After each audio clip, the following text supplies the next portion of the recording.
하나님의 속성에 대한 청교도의 논의를 살펴보려고 합니다. 먼저 영이신 하나님에 대해서 살펴보려고 하는데요. 하나님의 본질을 어떻게 정의하느냐 하는 문제는 신학의 역사에서 아주 어려운 주제 중에 하나였죠. 여러분 한번 생각해 보세요. 도대체 하나님의 본질이 무엇일까요? 하나님께서 갖고 계신 여러 속성들 가운데 어떤 것을 우리가 본질이라고 말할 수 있을까요? 참 쉽지가 않겠죠, 그죠? 많은 신학자들이 하나님의 본질을 이렇게 사랑이라고 규정을 했습니다. 그런데요, 만약에 우리가 하나님의 본질을 사랑이라고 규정한다면은 하나님의 공의와 정의의 속성이 침해당할 우려가 있습니다. 하나님은 사랑이신데 어떻게 누군가를 벌할 수가 있느냐, 이런 질문이 당장에 나올 수가 있는 것이죠. 그렇기 때문에 사랑은 하나님의 본질이라고 말할 수도 있겠지만 그럴 때 다른 모든 속성들 역시 하나님의 본질이라는 그런 의미에서 우리는 사랑이 하나님의 본질이다 이렇게 말할 수 있는 것이지, 사랑만을 따로 딱 떼어내가지고 하나님의 본질이다 이렇게 말하는 것은 어려움이 있겠다는 것을 생각하게 되죠. 또 어떤 신학자들은 인격성이 하나님의 본질이라고 말합니다. 여기서 인격성이라는 것은 어떤 상호 교제할 수 있는 그런 능력, 이런 것이라고 말할 수 있는데요. 과연 인격성이 하나님의 본질일까요? 그렇게 본다면은 삼일체 하나님의 세 위격을 부당하게 취급할 가능성이 있습니다. 왜냐하면 이 인격성이라고 했을 때 이것은 personality라고 하거든요. personality라고 했을 때 그 삼일체의 그 위격, 그것도 person이라고 한단 말이죠. 그랬을 때 삼위의 성부, 성자, 성령, 이 세 위격이 있는데 그 중에서 어떤 것이 인격성을 제일 잘 드러내는 것이냐, 뭐 이런 질문이 가능해지는 것이죠. 그렇기 때문에 인격성이 하나님의 본질이라고 말하기도 좀 어렵구나 하는 걸 생각을 하게 됩니다. 스티픈 차녹은요, 하나님의 본질을 요한복음 4장 24절에 하나님은 영이시니 라는 말씀에서부터 설명을 했습니다. 일단 차녹은 하나님의 본질을 부정의 방법을 사용해서 설명합니다. 이 부정의 방법이란 것은 라틴어로 via negativa라고 합니다. 이 부정의 방법은 말 그대로 무엇이 아니다 라는 어법을 가지고 설명하는 것을 뜻해요. 이 부정의 방법은 via positiva라고 하는 긍정의 방법과 대조되는 것이죠. 대표적으로 하나님은 물질이 아니다 라는 그런 표현을 생각해 봅시다. 이것이 전형적으로 부정의 방법이거든요. 하나님은 무엇이다 라고 설명하기가 곤란할 때는 하나님은 무엇이 아니다 라고 먼저 이렇게 설명한 다음에 그 이후에 하나님은 무엇이다 라고 설명하면 좀 더 안전하게 우리가 하나님에 대해서 설명할 수 있게 되는 것이잖아요. 그러니까 차녹은 부정의 방법을 먼저 쓴 것을 알 수가 있습니다. 이런 부정의 방법은요, 오랜 그런 역사가 있습니다. 많은 교부들도 이렇게 부정의 방법을 사용해가지고 하나님에 대해서 설명을 했죠. 어쨌든 차녹은 부정의 방법을 사용해서 하나님은 물질이 아니다, 여기 아니다 라고 이렇게 표현한 거 주목하십시오. 이렇게 하나님 물질이 아니다 라고 했는데, 왜냐하면 물질은 본성상 불완전하기 때문에 그런 것이죠. 또한 하나님은 혼합적이지 않다, 다시 말해서 하나님은 혼합물이 아니다 라고 말한 것이에요. 만약에 하나님이 부분들의 혼합이라고 한다면은 순수하게 영이실 수 없기 때문에 그런 것이죠. 그래서 차녹은 요한복음 4장 24절에 이 말씀을 가지고 부정의 방법으로 하나님에 대해서 설명한 다음에 긍정의 방법도 역시 썼습니다. 긍정의 방법은 아까 제가 말씀드린 것처럼 via positivity 바라고 이렇게 이야기하죠. 여기서 이 라틴어의 V 이것을 우라고 원래는 읽어야 돼요. 그래서 우야 포시티와 이렇게 읽어야 되는데 워낙 그냥 이것을 그냥 그 V 발음으로 읽기 때문에 저는 via positiva 이렇게 V 발음으로 읽었습니다. 아무튼 이렇게 긍정의 방법 또한 찬욱이 쓴 것을 알 수가 있습니다. 그에 따르면은 하나님이 영이시라는 이 말은 하나님은 무한하시고 불변하시고 독립적이시다 이런 것을 뜻한다는 것입니다. 이런 것이 이 긍정의 진술이죠. 무엇이다 라는 진술입니다. 하나님이 영이시다 라는 것을 하나님의 영성이라고 말하거든요. 영이심 이런 뜻이죠. spirituality라고 이렇게 이야기하는데 그것은 하나님의 단순성과 함께 설명되는 것을 우리는 알 수가 있습니다. 여기서 단순하다 이 말이 무슨 뜻인지 좀 이따가 설명하겠습니다. 영이신 하나님은 불변하시고 또 단순하시다는 것이죠. 그래서 하나님의 영성, 불변성, 단순성 이런 속성들은 늘 같이 간다는 것을 우리가 알 수 있습니다. 여기서 하나님이 단순하시다라는 말은 하나님이 여러 복합물로 구성되어 있지 않다는 뜻이에요. 그러니까 하나님은 영이시다는 말과 하나님이 단순하시다는 말은 같이 생각될 수밖에 없죠. 하나님은 어떤 부분들의 총합으로 이루어지지 않았어요. 하나님은 한 분이시고 단순한 분이시죠. 그래서 단순하다는 이 말은 영어로는 심플하다고 하거든요. 저 사람 참 단순해 이렇게 말하면은 별로 좋은 의미는 아니죠. 그렇지만 이 하나님에 대해서 묘사할 때 단순함이라는 것은 아주 좋은 뜻이에요. 어떤 부분들의 총합이 아니라 어떤 종합물이 아니라 그 자체로 순수하고 하나이다 이런 뜻이에요. 이것은 실제적으로 우리들에게 어떤 것을 가르쳐 주냐면은 우리가 부분적으로 하나님을 안다 하더라도 우리가 아는 하나님은 언제나 같은 하나님이라는 것을 뜻해요. 여러분 생각해 보세요. 만약에 하나님이 여러 요소들의 복합물이라고 생각한다면은 그 복합물이 예를 들어서 A, B, C로 구성되어 있는 어떤 복합물이라고 생각해 봅시다. 그러면 우리가 A에 대해서만 알았다고 했을 때 하나님을 온전히 안 게 아니죠. 그 하나님을 안 게 아니에요. 왜냐하면 B라는 부분과 C라는 부분이 여전히 감추어져 있기 때문에 그런 거예요. 그런데 하나님은 단순하신 분이에요. 그렇기 때문에 우리가 하나님에 대해서 부분적으로 안다 하더라도 하나님 전체를 우리가 만나고 그 하나님 전체와 교제하는 것이라고 우리는 생각할 수 있는 것입니다.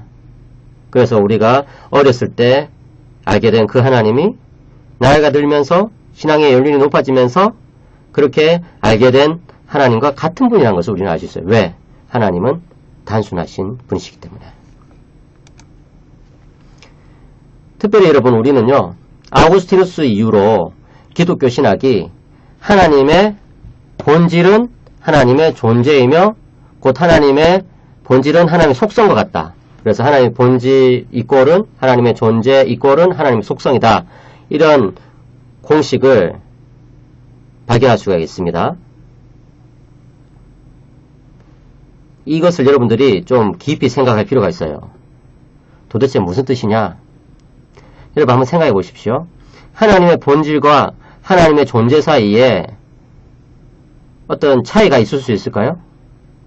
그런 비일치성은 있을 수가 없어요.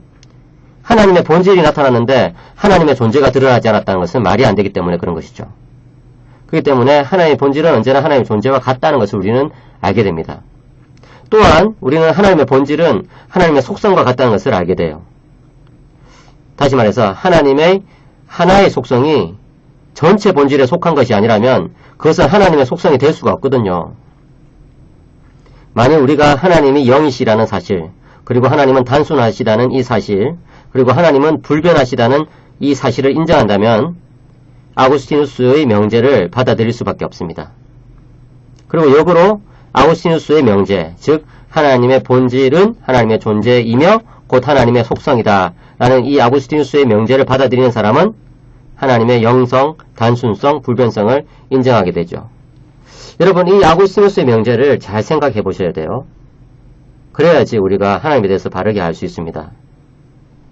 그렇기 때문에 여러분, 하나님의 존재, 하나님의 속성, 하나님의 본질이 같다는 이 공식 때문에 하나님의 본질을 사랑이라고 그렇게 말할 수가 없는 거예요. 함부로. 물론 어떨 때는 하나님의 속성을 사랑이라고 말할 수도 있죠. 그렇지만 그럴 때는 하나님의 정의 역시 하나님의 속성이다. 하나님의 본질이다. 이렇게 말할 때만 그런 표현을 할 수가 있습니다. 만약에 우리가 이 하나님의 하나의 속성만 따로 떼내가지고 생각하면은 하나님의 전체적인 모습을 이해하는데 오히려 방해가 될 수 있습니다. 그래서 여러분, 많은 사람들이 하나님의 본질을 영이다 또는 절대성이다 이렇게 표현하는 거예요. 예를 들어서 헤르만 바빙크는 하나님의 본질을 절대성이라고 표현하거든요. 왜 그러냐? 하나님의 각각의 속성, 사랑, 거룩, 정의, 자비 이런 모든 속성들, 편재성, 전지성, 전능성 이런 모든 속성들이 절대성이라고 표현할 때에 다 아우러서 말할 수 있기 때문에 그런 거예요. 그래서 하나님의 본질을 우리가 영이다 또는 절대성이다 이렇게 표현하는 그 이유를 여러분들이 잘 생각해 보시기 바랍니다. 그렇지 않으면은 다른 속성들을 희생시킬 수가 있습니다. 하나님의 단순성 교리는 하나님의 모든 속성은 동일하다는 것을 담고 있습니다. 여러분, 이게 또 무슨 뜻일까요? 하나님의 모든 속성은 동일할까요? 하나님의 거룩의 속성은 하나님의 자비의 속성 또는 하나님의 사랑의 속성과 다 같은 것일까요? 그렇다고 청교도들은 이해한 거예요. 청교도들은 우리가 하나님의 속성들의 구별을 가정하는 것은 이 구별이 하나님 안에 어떤 객관적인 실존을 갖고 있기 때문이 아니라 단순히 우리의 제한된 파악 능력의 결과 때문에 그런 것이라고 주장했어요.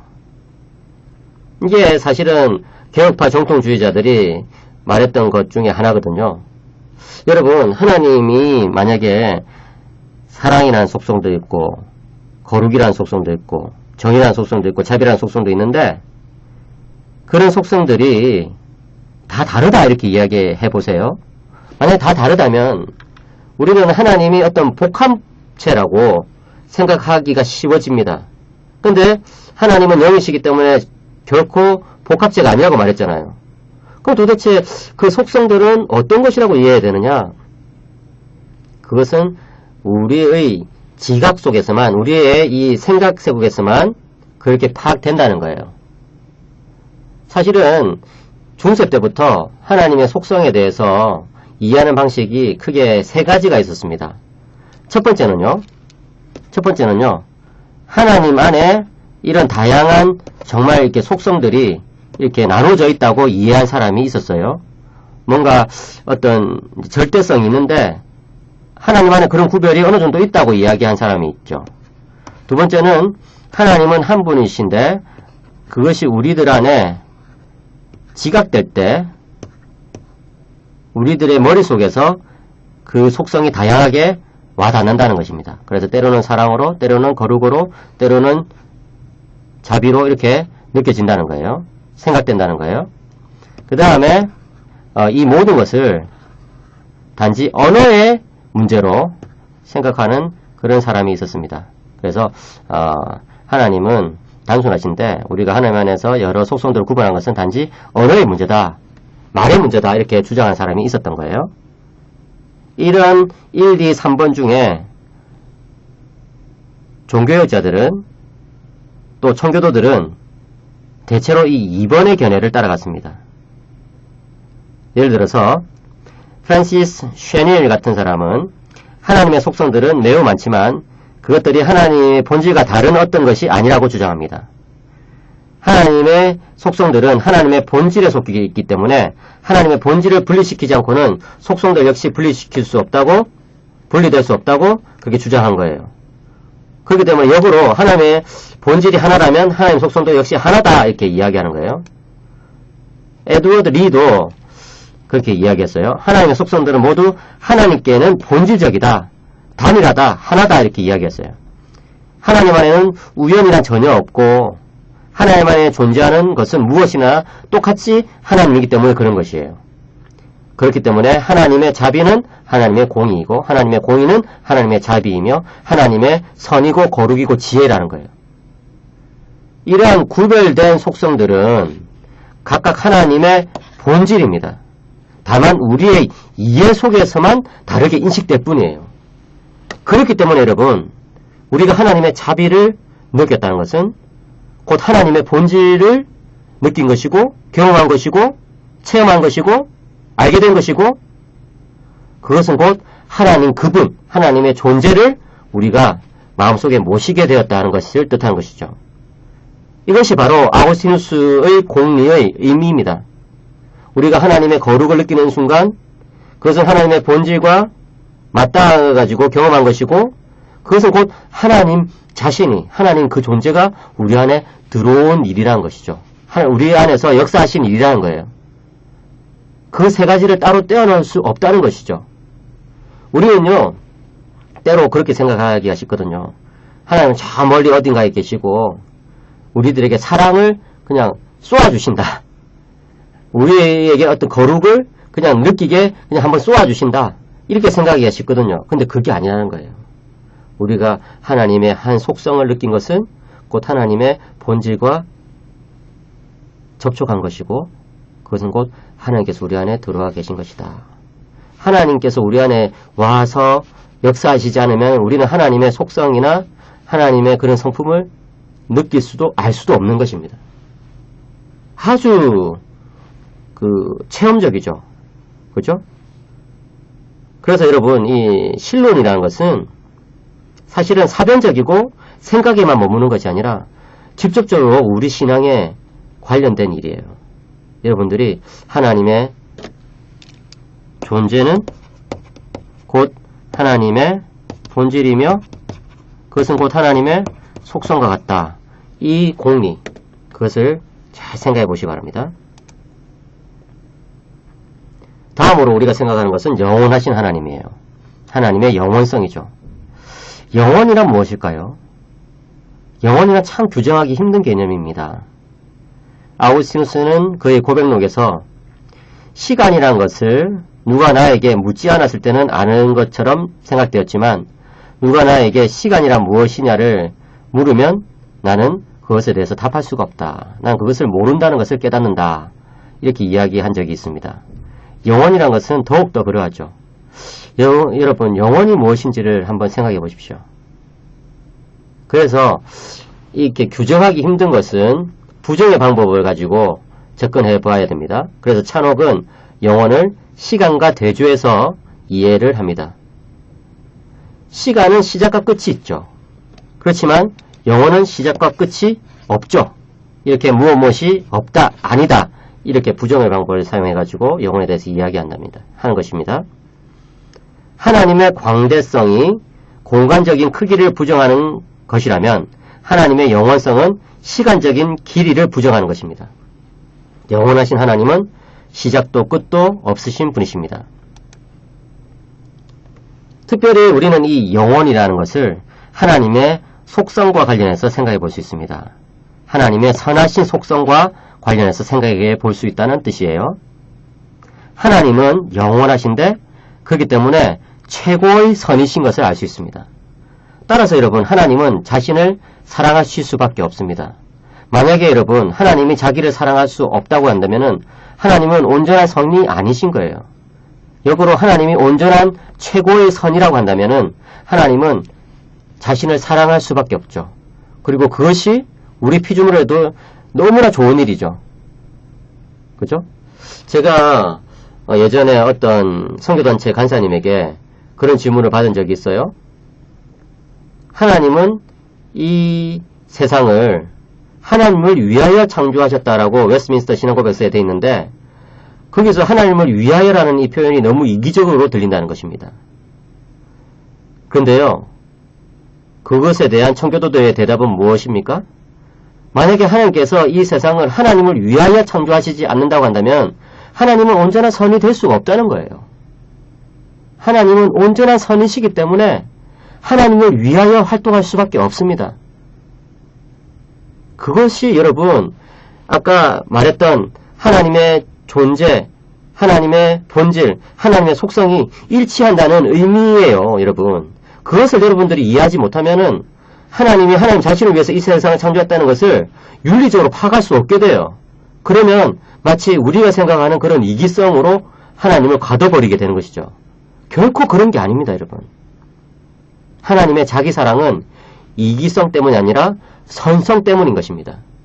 하나님이 이기적인 존재라서 자기를 사랑하시는 것이 아니라 하나님은 최고의 선이시기 때문에 자기를 사랑할 수밖에 없습니다.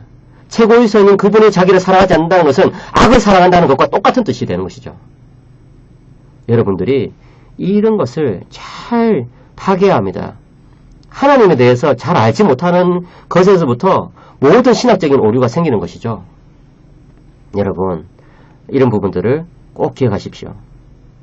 그래서 아우구스티누스에게 있어서는요, 하나님에 대한 탐구는 본질적인 탐구, 존재론적인 탐구, 그리고 윤리적인 탐구, 이 모든 것이 다 하나로 엮여 있는 거예요. 그래서 아우구스티누스가 하나님은 자기를 사랑하신다, 이렇게 이야기했을 때 우리는 그 안에는 윤리적인 의미가 들어있구나 하는 것을 알게 됩니다.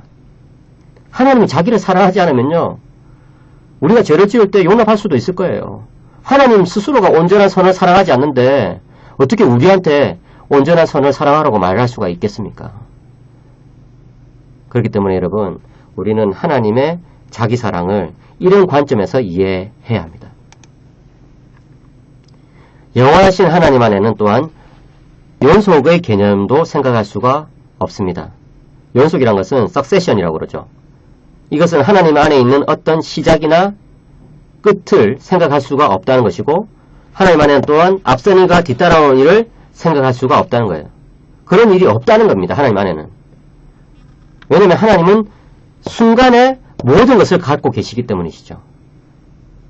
하나님에게는 과거나 미래가 없고 현재만 있다는 표현이 바로 그것입니다. 물론 우리는요, 신학을 할 때 하나님 안에 어떤 순서가 있다는 것을 우리 머릿속으로는 생각할 수 있습니다. 그래서 하나님은 이 세상을 창조하시기로 계획하시고 창조하시고 또 구속하셨다, 이런 것을 우리는 우리 머릿속에서 그런 순서를 생각할 수 있죠. 그렇지만 그런 순서를 하나님 안으로 투영시켜서는 안 됩니다. 하나님 안에는요, 그런 연속의 개념이 없거든요. 그것은 또한 속성과 관련해서도 생각할 수 있습니다. 하나님의 모든 속성은 모든 순간 하나님 안에서 가장 완전합니다. 이것이 바로 하나님의 영원성의 의미입니다. 이런 하나님의 영원성은 절대 공유적인 속성이 아니죠. 우리 피조물과 공유하는 것은 아니에요.